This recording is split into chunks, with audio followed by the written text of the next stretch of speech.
सिकंदराबाद के इलाके भोईगुड़ा में वाक़े एक स्क्रैप गोदाम में भयानक आतिशबाजी के वाक़े में 11 अफराद की मौत हो गई। ज़राए के मुताबिक सुबह के अवलीन सातों में आतिशबाजी का वाक़ा पेश आया। स्क्रैप गोदाम में 11 मजदूर मौजूद थे। अचानक आग के शोले भड़कने के नतीजे में 11 लोगों की जिंदा जलकर मौत हो गई। ताहाल आतिशबाजी की वजह मालूम नहीं हो सकी। पुलिस ने इस मामले में मुकदमा दर्ज करके तहकीकात का आगाज कर दिया है।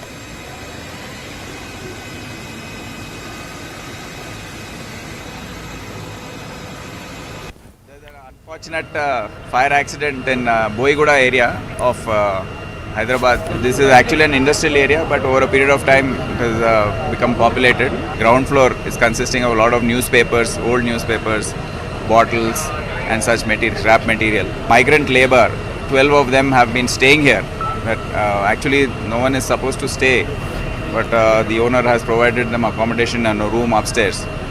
And unfortunately there was a fire accident, and before they could even realize, I think the spark took off. I think only one person could realize and could get out of the thing, but the others also, the bodies were found in the sleeping position, most of them. The smoke seems to have engulfed them on the first floor, and the room also was locked. So it's a very, very unfortunate incident. The number of deceased is very high, 11. In and around also we see a lot of other godowns and timber depots, which are quite look quite dangerous from a safety point of view. So this will be we'll urge the government to review this aspect. Ghaziabad के विजयनगर थाने इलाके में सड़क के किनारे खट्टर बनाने का काम municipal corporation की जानिब से किया जा रहा था। रात में गटर की दीवार गिर जाने की वजह से 5 मजदूर मलबे में दब गए, जिनमें से 3 मजदूरों की मौत हो गई। तीनों हलाकशुदा मजदूर बिहार के रहने वाले हैं। मकामी पुलिस और फायर ब्रिगेड की टीम ने रेस्क्यू ऑपरेशन चलाया। 2 मजदूरों का गाजियाबाद के जिला अस्पताल में इलाज चल रहा है।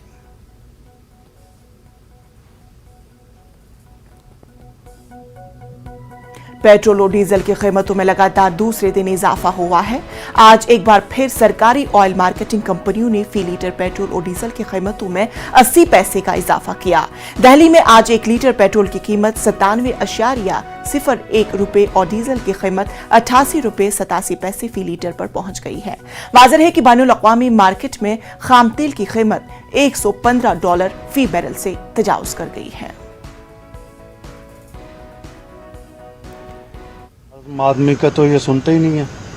आम आदमी की हालत तो ऐसी कर दी है कि उसके घर में राशन चलाना उसका मुश्किल हो गया है। मिडिल क्लास को के लिए तो ये काम ही नहीं कर रही है ये सरकार।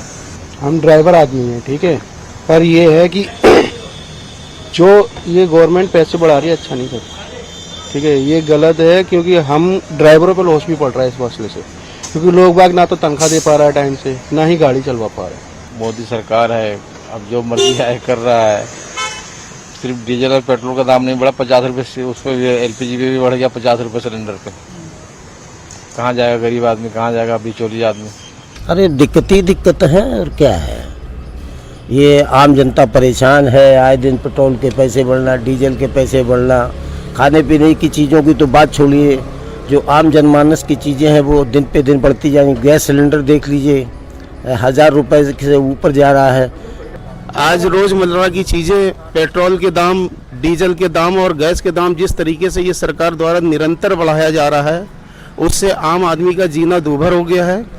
आदमी अब आवश्यक कार्यों के लिए निकलने के लिए भी सोचता है।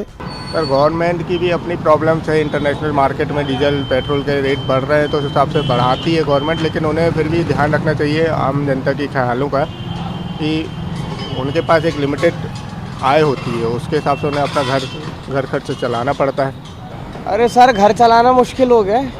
हम तो अकेले रहते हैं यहाँ पे, हमको किराया भी देना होता है, पूरा मैनेज करना होता है, पूरे महीने का फुल कर देंगे, पूरा मैनेज करना होता है। साहब नहीं हो पा रहा है इतने महंगे पेट्रोल में, क्या करें हम, आप ही बताइए। क्या करना चाहिए सरकार? अरे सरकार से बोलो कि भैया इसका सही रेट लगाए। 100 ये दे दोगे, देखो 109 रुपये हो गया है आज। गवर्नमेंट को कुछ कम करना चाहिए, थोड़ा रिलैक्सेशन देना चाहिए, लेकिन अभी टाइम लगेगा उसमें, धीरे धीरे सिचुएशंस ठीक होंगी। सभा में हिज़्ब इख्तिलाफ के लीडर मल्लिकार्जुन खड़गे ने पेट्रोल और डीजल की कीमतों में इजाफे को लेकर ऐवान में नोटिस दिया है।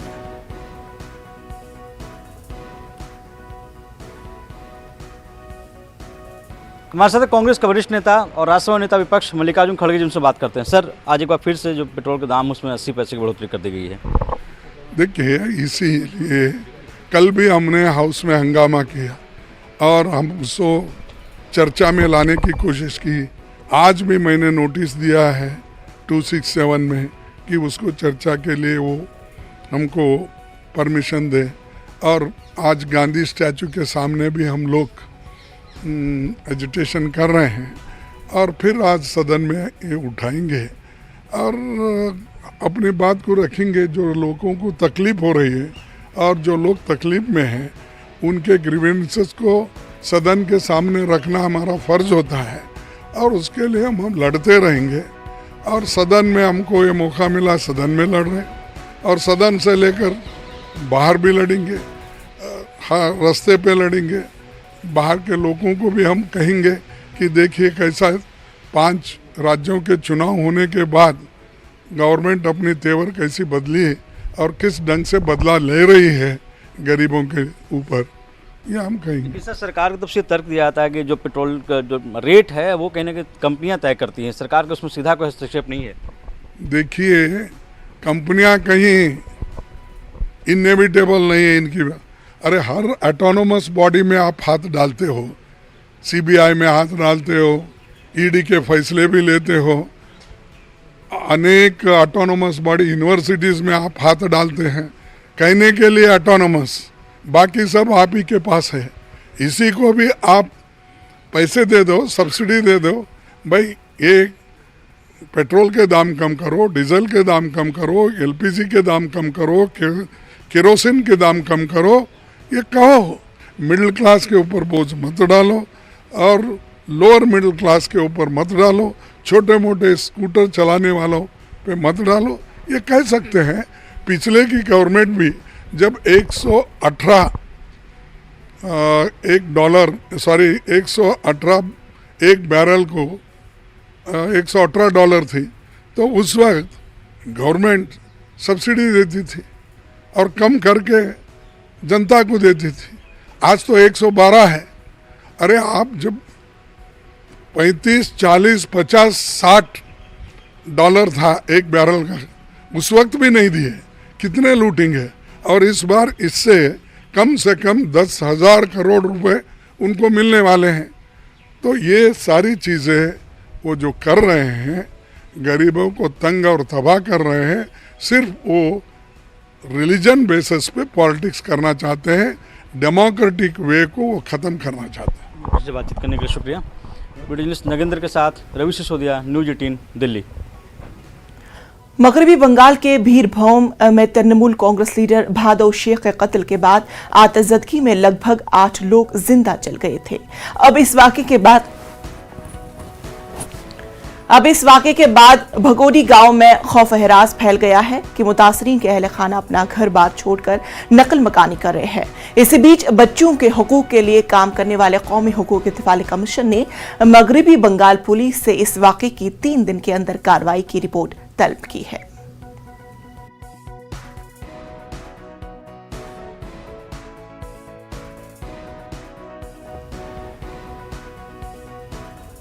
मरकजी वजीर मुख्तार अब्बास नकवी का कहना है कि मगरबी बंगाल की सरकार को शरपसंद अनासिर ने हाईजैक कर लिया है। उन्होंने महंगाई के मामले पर कहा कि यूक्रेन पर रूस के हमले का पूरी दुनिया पर असर पड़ रहा है।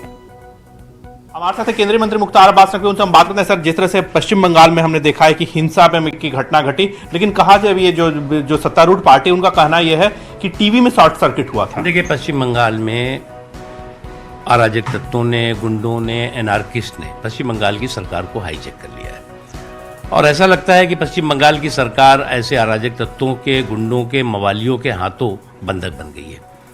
जिस तरह से खून खराबा हो रहा है, जिस तरह से अराजक तत्व सड़कों पर बेगुनाहों की हत्या कर रहे हैं और सरकार के संरक्षण मिल रहा है उसको, ये अपने आप में पूरे देश के लिए चिंता की बात है। वो पश्चिम बंगाल जिसके लोग पूरी दुनिया में भारत का ध्वज फहराते रहे हैं, भारत के मान सम्मान को बढ़ाते रहे, उसके मान सम्मान को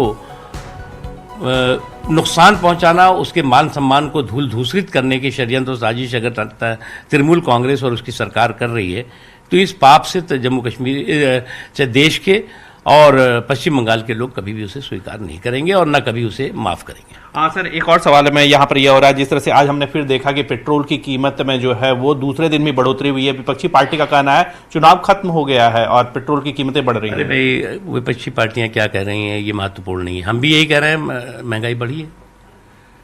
लेकिन अगर उनको ये नहीं दिख रहा है कि आज जो यूक्रेन का और रशिया का एक युद्ध चल रहा है उससे पूरी दुनिया प्रभावित हुई है। हम 80% से ज़्यादा जो ऑयल है वो बाहर से लेते हैं और इस दौरान जो है वो सप्लाई चेन बहुत बुरी तरह से प्रभावित हुई है। अगर आप इसी दौरान देखें तो 20% से ज़्यादा यूएस में दाम बढ़ गए हैं तेल के, 20% यूके में बढ़ गए हैं, 15% से ज़्यादा जो है वो जर्मनी में बढ़ गए हैं और भी देश के हिस्सों में बढ़े हैं। हमारे यहाँ तो 1% से भी कम इसका असर पड़ने दिया गया है और कम से कम असर पड़े इसकी हमारी कोशिश। आपको ध्यान देना होगा कि जब कोरोना का संकट काल था, पूरी दुनिया आर्थिक तंगी और मंदी से दौर से गुजर रही थी, तो नरेंद्र मोदी जी का जो दूरदर्शी और एक मजबूत नेतृत्व है उसका नतीजा है कि इस दौरान भारत को इससे कम प्रभावित होने से बचाया गया। ठीक है, बहुत धन्यवाद। कैप्टन हरीश के साथ विनीत कुमार, न्यूज 18 दिल्ली। एशिया का सबसे बड़ा टूलिप गार्डन यानी गुलेलाला सयाहों के इस्तकबाल के लिए तैयार है। टूलिप गार्डन आज अवाम के लिए खोल दिया जाएगा। इसका इफ्तिताह principal secretary doctor Arvind Kumar Gupta करेंगे। श्रीनगर की मशहूर डल झील के किनारे जबरवन पहाड़ियों के दामन में वाक़ टूलिप गार्डन तकरीबन 30 हेक्टेयर के रकबे पर फैला हुआ है। इसे 2007 में खोला गया था। इस साल बाग में 68 अक़साम के 15 लाख से ज्यादा टूलिप लगाए गए हैं। तवक्को की जा रही है कि लाखों सैयाह उन्हें देखने आएंगे। इस बार बाग में ओपन एयर कैफेटेरिया बनाया गया है। गुज़िश्ता 3 बरसों से कश्मीर में सयाहत की सन्नत कोविड की वजह से काफी नुकसान पहुंचा है। टूलिप गार्डन भी कुछ दिनों के लिए खोला था लेकिन फिर उसे बंद करना पड़ा। हमारे साथ श्रीनगर से हमारे नुमाइंदे परवेज हमारे साथ जुड़ चुके हैं। परवेज, टूलिप गार्डन अब अवाम के लिए, सयाहों के लिए खोल दिया गया, बेहद मसरत की बात। बिल्कुल जो जैसा हम सुबह से बता रहे हैं कि जो मौसम बहार यहाँ पे इस बारी आया है तो अलग ही रंग यहाँ पे खिले हुए हैं। कश्मीर में अगर हम बात करें तो एक तरफ बादाम के शगुफे खिले हुए हैं तो दूसरी तरफ जो रंग बिरंगी गुलेलाला हैं वो आज यहाँ बागे गुलेलाला में खिले हुए हैं। तो अब से थोड़ी ही देर पहले जो चीफ सेक्रेटरी है उन्होंने इस गार्डन का इनॉग्रेशन किया है। यहाँ पे मैं आपको बता दूं कि एशिया का लार्जेस्ट टूलिप गार्डन इसको बताया जाता है, माना जाता है।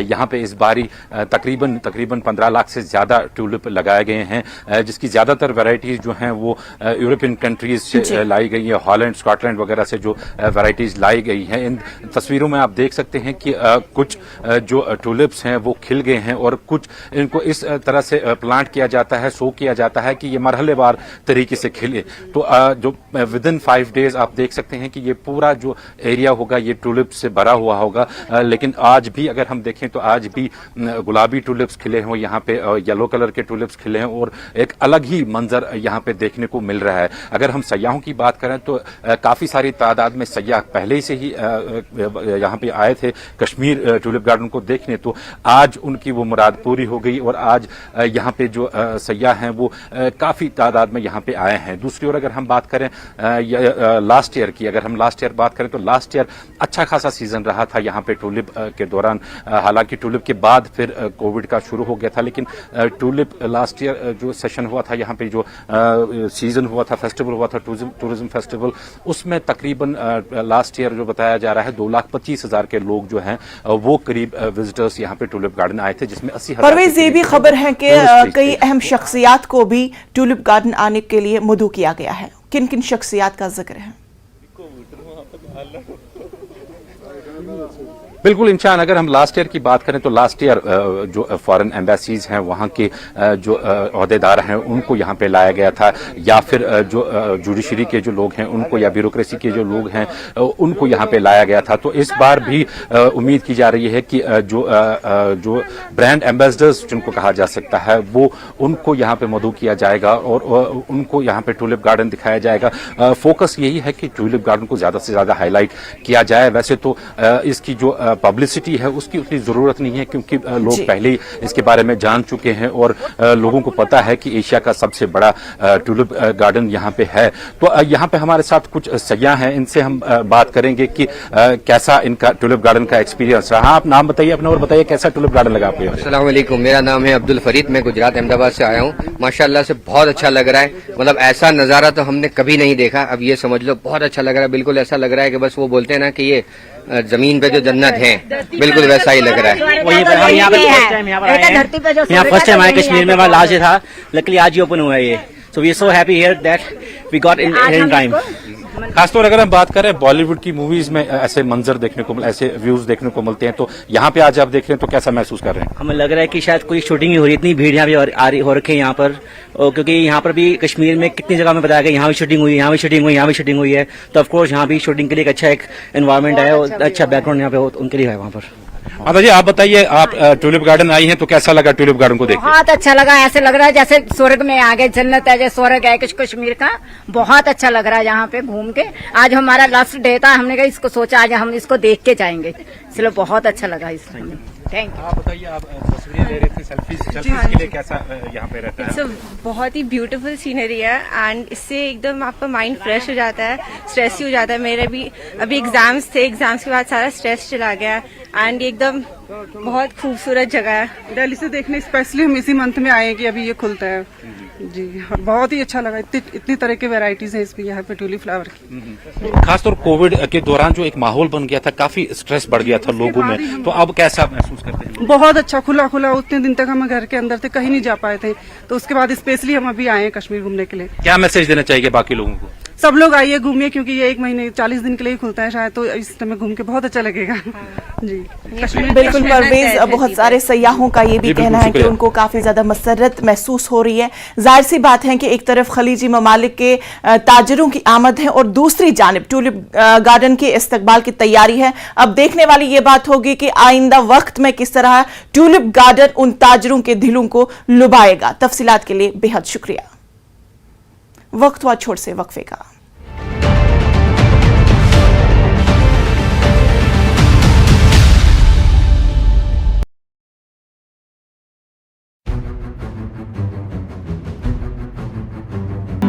पेट सभा हर रोग दफा।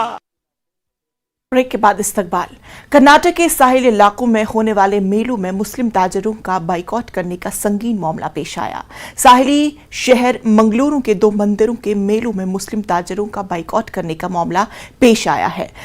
मंगला देवी मंदिर और बप्पा नाडू दुर्गा परमेश्वरी मंदिर के सालाना मेलों में मुस्लिम ताजरों को दुकानें लगाने की इजाजत नहीं होगी। इसी सिलसिले में मंदिरों के बाहर बैनर लगाए गए हैं जिसमें कहा गया है कि गैर हिंदुओं को कारोबार करने की इजाजत नहीं होगी। एक बैनर में यह भी लिखा गया है कि मुल्क के दस्तूर की मुखालफत करने वाले, गांवकुशी करने वालों और कारोबार करने की इजाजत नहीं होगी। वाज़ेह रहे कि हिजाब पर कर्नाटक हाईकोर्ट के फैसले की मुखालफत करते हुए हाल ही में मुस्लिम तंजीमों ने बंद मनाया था। कहा जा रहा है कि इस बंद पर बजरंग दल और दीगर हिंदू तंजीमों ने इंतकामी कदम उठाते हुए मुस्लिम ताजरों के बाइकॉट की मुहिम शुरू की है। इस सिलसिले में हिंदू तंजीमी मंदिरों की इंतजामिया पर दबाव डाल रही है। न सिर्फ साहिली कर्नाटक बल्कि शिमोगा में भी इस तरह का एक वाक़या पेश आया।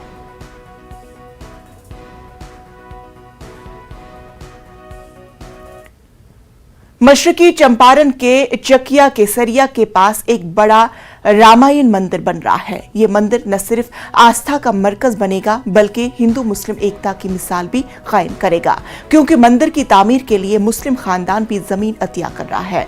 मकामी बाशिंदा इश्तियाक अहमद ने अपनी 23 गज जमीन, जिसकी कीमत 2.5 करोड़ से ज्यादा है, मंदिर के लिए अतिया किया है।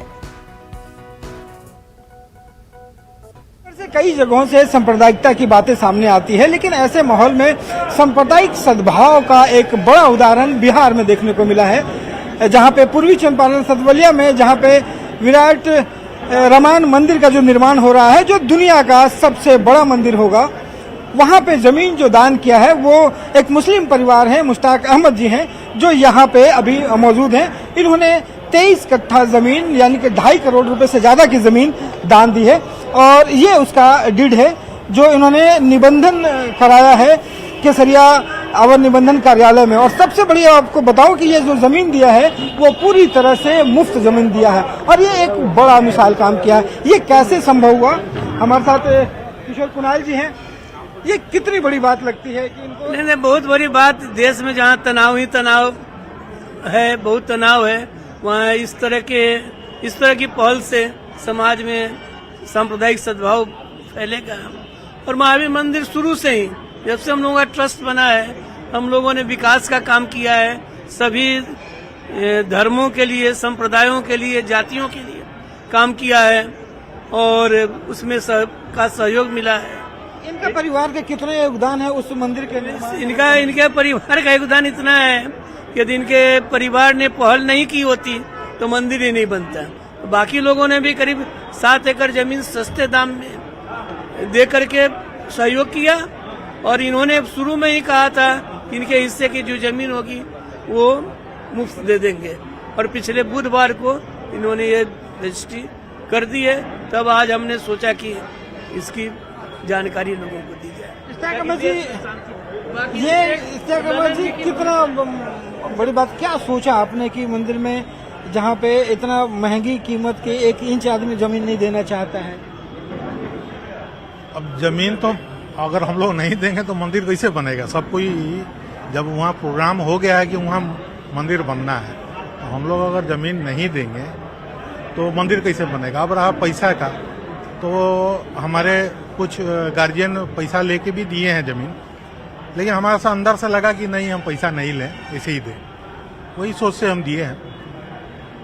क्या लगता है कि आज जहां सांप्रदायिकता की बात होती है वहां पे आपने जो मिसाल कायम की है, क्या संदेश देंगे और लोगों के लिए? सब मिलजुल के रहें, प्रेम से रहें। हिंदू मुसलमान अपना अपना जो आस्था है वो अपना अपने जगह पर करें और इसके लिए लड़ाई झगड़ा नहीं करें। और क्या बड़ा संदेश इन्होंने दिया है कि जहाँ पे आपसी भाईचारे की बात हो, सांप्रदायिक सद्भाव की बात हो, वहाँ पे कोई कौम, कोई धर्म सामने नहीं आता।